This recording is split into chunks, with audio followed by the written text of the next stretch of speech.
ஒரு ரொம்ப ஸ்பெசிஃபிக்கான technical solution தான். ஆனா சோர்ஸ்ல இன்னொரு முக்கியமான ரொம்ப அடிப்படையான விஷயத்தையும் மென்ஷன் பண்ணியிருக்காங்க. அது என்ன விஷயம்? பல நேரங்கள்ல நாம ரொம்ப அட்வான்ஸ்டான செட்டிங்ஸை மாத்துறதுக்கு முன்னாடி ரொம்ப அடிப்படையான ஒரு விஷயத்தை செய்ய மறந்துடுவோம். அதுதான் கேஷை கிளியர் பண்றது. ஓ, பிரவுசர் கேஷ் மாதிரி சொல்றீங்களா? கிட்டத்தட்ட அதுவே தான். ஆனா வெப்3 வாலெட்டுகள்ல கேஷ் அப்படிங்கிறது சாதாரண பிரவுசர் கேஷ் மாதிரி கிடையாது. இதுல பழைய ஸ்டேட் டேட்டா, ஃபெயிலான ஆர்பிசி கால்கள் எல்லாமே பேக்ரவுண்ட்ல அப்படியே தேங்கி நிற்கும். இதுவே சில சமயம் புது டிரான்சாக்ஷன்களை பிளாக் பண்ணிடும். ஆமா. சோர்ஸ்ல பிட்கிட் மற்றும் டோக்கன் பாக்கெட் வாலெட்களுக்கான ஸ்பெசிபிக் இன்ஸ்ட்ரக்ஷன்ஸ் கொடுத்திருக்காங்க. பிட்கிட் வாலெட்ல மேல இருக்கிற அந்த குதிரை சின்னத்துக்கு பக்கத்துல உள்ள 3 புள்ளிகளை கிளிக் பண்ணி கிளியர் கேஷ் ஆப்ஷனை யூஸ் பண்ண சொல்றாங்க. ம் பிட்கிட்டுக்கு அது ரொம்ப ஈஸியான வழி. அதே மாதிரி டோக்கன் பாக்கெட்டை பொறுத்த வரைக்கும் மீ அப்படிங்கிற செக்ஷனுக்கு போய் செட்டிங்ஸ் ஓபன் பண்ணி அங்க இருக்கிற கிளியர் கேஷ் மூலமா பழைய டேட்டாவை கிளீன் பண்ணலாம். இத பண்ணிட்டு டி ஆப்பை ஒரு தடவை ரெஃப்ரெஷ் பண்ணா நிறைய பேருக்கு பிரச்சனை சால்வ் ஆயிடுதுன்னு சோர்ஸ்ல சொல்லியிருக்காங்க. இத நாம நம்ம ஸ்மார்ட் போனை ரீஸ்டார்ட் பண்றதோட ஒப்பிடலான்னு சோர்ஸ்ல ஒரு அருமையான குறிப்பு இருக்கு. ஆ, அது ரொம்ப ஆப்டான ஒரு கம்பேரிசன். உங்க ஃபோன் ஹேங் ஆனா உடனே நாம ஓஎஸ் மாத்துறது இல்ல. ஒரு சிம்பிள் ரீபூட் பண்ணினா ரேம் கிளியர் ஆகி சிஸ்டம் நார்மல் ஆயிடும். அதே லாஜிக் தான் இந்த கிரிப்டோ வாலெட்களுக்கும். தேவையற்ற பழைய தரவுகளை அகற்றி வாலெட்டுக்கும் பிளாக் செயினுக்கும் இடையிலான கனெக்ஷனை ரீசெட் பண்றது ரொம்பவே எஃபெக்டிவான ஒரு மெத்தட். ஓகே, இப்போ இந்த அலசலோட ரொம்ப முக்கியமான பகுதிக்கு வரலாம்னு நினைக்கிறேன். சோர்ஸ்ல டோக்கன் பாக்கெட்ல ஆர்பிசி எரரை எப்படி சால்வ் பண்றது அப்படிங்கிறதுக்கு ஒரு பெரிய செக்ஷனே ஒதுக்கி இருக்காங்க. ஆமா, அது ரொம்ப குரூஷியலான ஒரு பார்ட். ஆர்பிசி, அதாவது ரிமோட் ப்ரொசீஜர் கால். இதுதான் நம்ம வாலெட்டுக்கும் பிளாக் செயின் நெட்வொர்க்குக்கும் நடுவுல இருக்கிற பாலம் மாதிரி. நம்ம ஒரு டிரான்சாக்ஷனை சைன் பண்ண உடனே அது இந்த ஆர்பிசி நோடுகள் வழியா தான் நெட்வொர்க்குக்கு போய் சேரும். அந்த பாலம் ஸ்ட்ராங்கா இல்லைன்னா டிரான்சாக்ஷன் அப்படியே ஃபெயில் ஆயிடும். கரெக்ட். இந்த ஆர்பிசி நோடுகளை பத்தி விளக்கும் போதே சோர்ஸ்ல இருக்கிற பேச்சாளர் ஒரு அட்டகாசமான அனாலஜியை யூஸ் பண்ணியிருக்காரு. நோடுகளோட ரெஸ்பான்ஸ் டைமை எம்எஸ்ல, அதாவது மில்லி செகண்ட்ஸ்ல அளவிடுவாங்க. இந்த எம்எஸ் அளவை மனிதர்களோட பிளட் பிரஷரோட ஒப்பிட்டு இருக்காரு. அந்த பிபி அனாலஜி தான் என்ன ரொம்பவே சிந்திக்க வச்சது. பொதுவா நாம என்ன நினைப்போம்? பிங் அல்லது எம்எஸ் ரொம்ப குறைவா இருந்தா அது சூப்பர் ஃபாஸ்ட் நோடு, அதுதான் பெஸ்ட்னு நினைப்போம். ஆனா சோர்ஸ்ல சொல்ற விளக்கம் ரொம்ப வித்தியாசமா இருக்கு. ஆமா, அதிக எம்எஸ் இருந்தா நெட்வொர்க் ரொம்ப ஸ்லோவா இருக்கு, அதாவது ஹை பிபி மாதிரி வாலெட் ஸ்ட்ரக் ஆகிடும்னு எல்லாருக்கும் தெரியும். ஆனா எம்எஸ் ரொம்ப குறைவா, அதாவது லோ பிபி மாதிரி இருந்தாலும் பிரச்சனைன்னு அவர் சொல்றாரு. இது நிறைய பேருக்கு தெரியாத ஒரு ரகசியம். ஏன்னா சில நேரங்கள்ல ரொம்ப குறைவான எம்எஸ் காட்டுற நோடுகள் முழுமையான பிளாக் செயின் ஸ்டேட்டை சிங்க் பண்ணாம இருக்கலாம், அல்லது டேட்டாவை பாதிலேயே டிராப் பண்ணலாம்.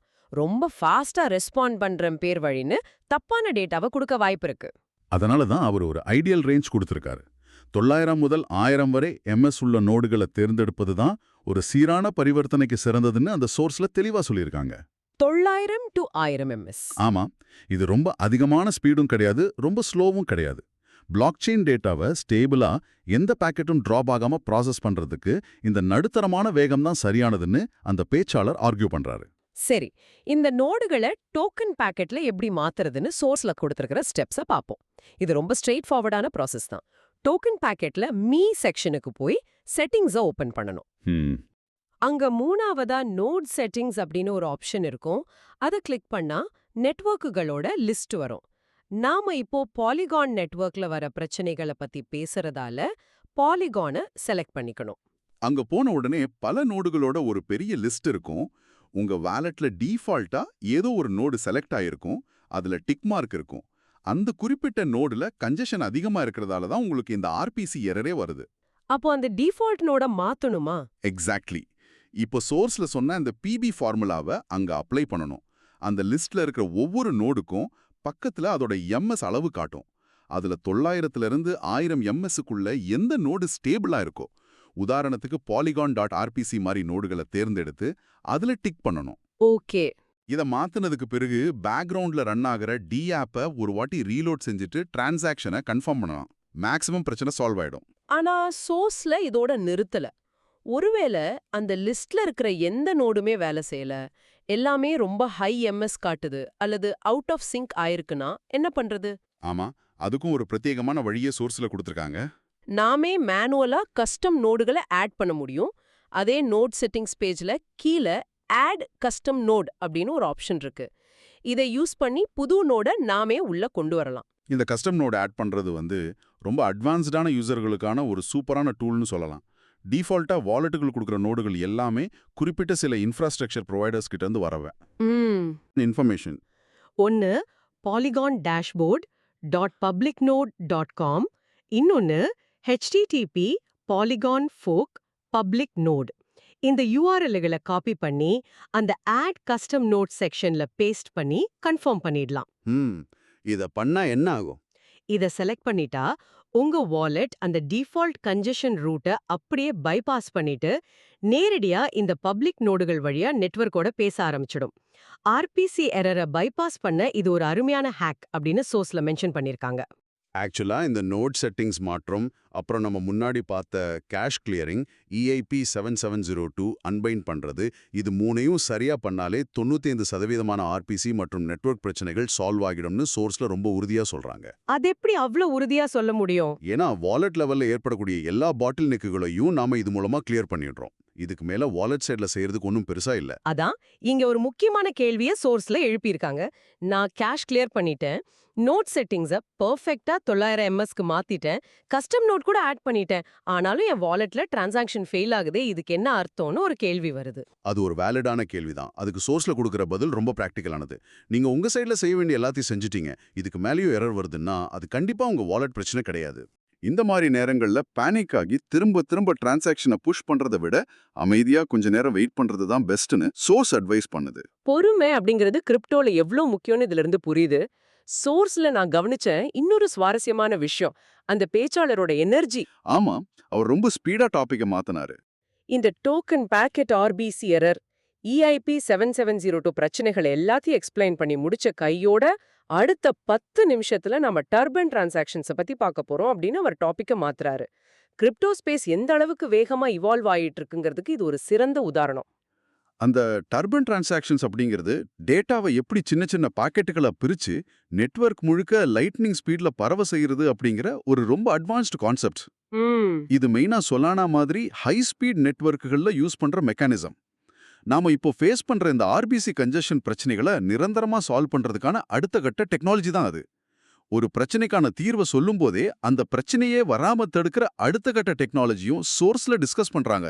இதுதான் கிரிப்டோவோட பியூட்டியே. அப்சல்யூட்லி. இந்த ஆழமான அலசலை நம்ம ஒரு கன்க்ளூஷனுக்கு கொண்டு வரலாம்னு நினைக்கிறேன். சோர்ஸ்ல கொடுத்திருக்கிற தகவல் படி பார்த்தா டோக்கன் பாக்கெட் அல்லது பிட்கெட் வாலெட்கள்ல EIP 7702 எரர் வந்தா எப்படி ஹிஸ்டரியில போய் அன்பைண்ட் பண்றது, கேஷை கிளியர் செஞ்சு வாலெட்டை எப்படி ரெஃப்ரெஷ் பண்றதுன்னு தெளிவா பார்த்தோம். ஆமா, ரொம்ப டீடைலா அலசணும். அது மட்டும் இல்லாம நெட்வொர்க் நோடுகளுக்கு இருக்கிற அந்த PP அனாலஜி மூலம் 900 முதல் 1000 MS இருக்கிற நோட செலக்ட் பண்றது மற்றும் polygon-dashboard.publicnode.com மாதிரியான கஸ்டம் நோடுகளை ஆட் பண்ணி ஆர்பிசி எரரை எப்படி பைபாஸ் பண்றது அப்படிங்கறதையும் விரிவா பார்த்திருக்கோம். இந்த செஷனை முடிக்கிறதுக்கு முன்னாடி சோர்ஸ்ல இருக்கிற தகவல்களை அடிப்படையாக கொண்டு ஒரு சிந்தனைக்கான கேள்வியை நான் முன்வைக்க விரும்புறேன். கண்டிப்பா சொல்லுங்க. கோர் ஐடியா என்ன? ஒரு சாதாரண IOWA வாலெட்டை ஸ்மார்ட் கான்ட்ராக்ட் மாதிரி செயல்பட வைக்கிறது. இப்போதைக்கு டிஆப்கள் இதை செக்யூரிட்டி ரீசனுக்காக ரிஜெக்ட் பண்ணலாம். ஆனா ஃபியூச்சர்ல எல்லா டிஆப்களும் இந்த சிஸ்டத்துக்கு மாறிட்டா என்ன ஆகும்? எல்லாமே ஸ்மார்ட் கான்ட்ராக்டா மாறிடும். உங்க வாலெட்டே ஒரு ஸ்மார்ட் கான்ட்ராக்டா செயல்பட ஆரம்பிச்சிடும். அது நடந்தா ஒட்டுமொத்த கேமுமே மாறிடுமே. அதுதான் பாயிண்ட்.